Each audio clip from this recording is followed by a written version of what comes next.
Welcome to Raptor News Channel.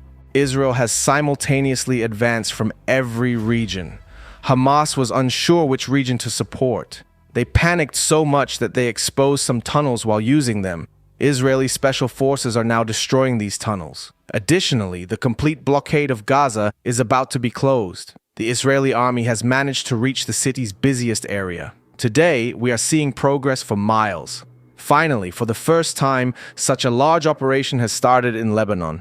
F-35 aircraft are there. If you're ready, let's quickly examine the latest news, maps, and real images. The first news of the day is from the Gaza Strip. Yesterday, Israeli soldiers managed to reach the port area of Gaza. Tanks quickly advanced by making a risky move, clearing the way. Then, infantry cleared the remaining buildings and entered the port area. Now, Israel is starting to use this port as a military base. Many tanks are coming as reinforcements from behind, entering the heart of Gaza. Because this port area is in an open position, it's a good location for defending Israel's armored vehicles.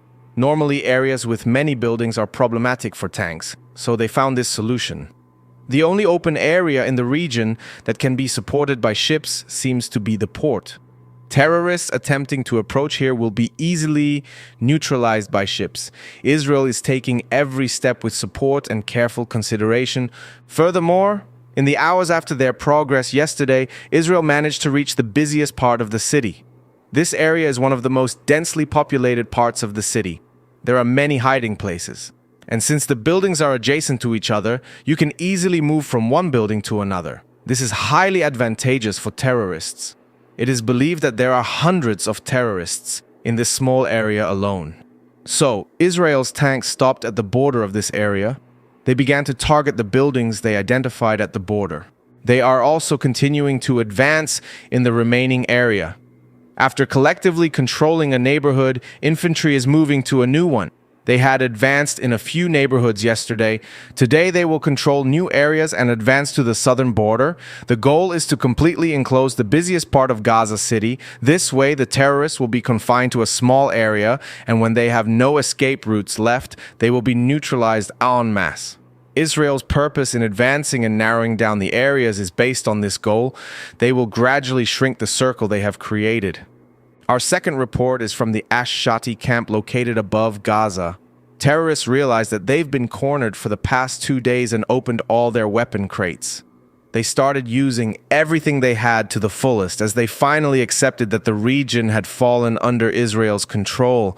Normally, they would hide their powerful weapons, but now the fact that all of them have come out into the open shows that they have acknowledged their defeat. They are even using their poorly maintained missiles. Seeing them resort to using these missiles indicates that they have accepted their impending defeat. Currently, they have disrupted their normal order and begun attacking Israel's northern forces in the form of an army. They are trying to exert pressure on the area that Israel advanced into yesterday. The most frequently used items are anti-tank missiles that they managed to smuggle in from Egypt. They are attempting to target Israeli tanks through the gaps between buildings. Let's see how this region, which is the most densely populated by Hamas, will be brought under control. Next, our third report is again from the northern part of the coastal strip. Israeli special forces conducted a new operation against Hamas's largest stronghold in the region. Initially, armored units discovered a point in this area. As armored vehicles advanced, they were repeatedly targeted with numerous missiles, especially from the vicinity of a neighborhood. They mapped out this neighborhood that was the target of most attacks and marked the locations where the attacks originated from. This common point turned out to be a significant fortress where Hamas's weapons were stored. Special forces discreetly approached the vicinity and designated the building for an airstrike. However, they realized that there were only a few terrorists inside and there wasn't much activity. They swiftly entered and captured the fortress with confidential documents. There are likely tunnel maps in the region and documents indicating the terrorists' locations that they acquired. Now, it will be easier for them to proceed to the right via the main road. Additionally, it later became apparent why there were only a few terrorists in the fortress. The terrorists had left the building to launch an attack on Israel. While they were moving around the area, the Israeli army noticed them. The terrorists split into two different groups. One group consisted of armed militants, while the other group had a significant number of anti-tank missiles. They probably planned to create a distraction with one group to draw attention, while the other group attempted to target the armored vehicles that came for support. However, the early capture of the fortress exposed their positions. These two distinct groups were directly marked by the soldiers, and the targeted objectives were quickly destroyed by warplanes. In one night, primary control of the region shifted to Israel. Now, their task is to enter the remaining houses in the area to establish full control. Next, our fourth report is from the Beit Hanun area.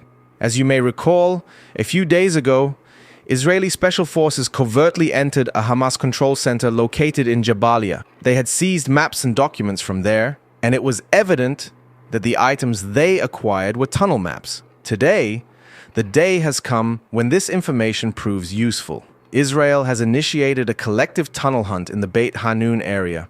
Using the maps, they advanced to the points where the tunnels run underground. Once they pinpointed the exact location, they drilled holes from the surface and placed explosives, causing powerful detonations that collapsed the tunnels from above without the need to enter them. It is reported that more than 10 tunnels were destroyed in this manner today.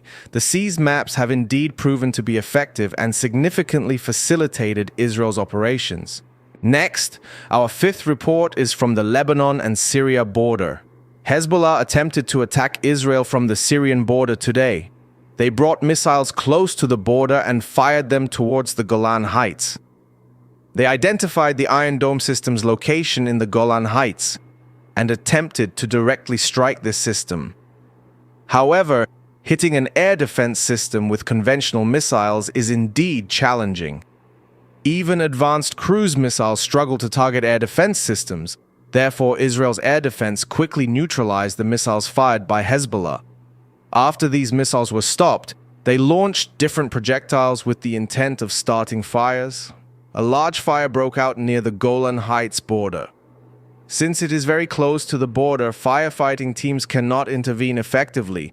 Let's see how they will find a solution to this. Terrorists are coming up with new tactics like this every day. Finally, attacks from the Lebanon border continue to increase. Today, especially the Ermaich area was very active. Hezbollah fired shots towards Israeli territory from the upper part of the village and quickly retreated into the city. Right after this attack, Israel initiated a heavy artillery bombardment in the region. The areas that Hezbollah had taken control of were destroyed in this manner. Currently, they are retreating towards the back of the village to avoid being hit. However, Israeli drones are tracking them, and they probably won't be able to escape. Just to the left of the border, Israeli drones are constantly flying. Some terrorists are attempting to cross into Israeli territory by swimming. Drones are continuously flying along the border to prevent this from happening. So far, no one has crossed the border. Let's see what we will witness at the border in the coming days. For now, we have come to the end of our video. We will continue to follow the region for you every day. You can be informed by subscribing to our channel. For now, we have come to the end of our video. See you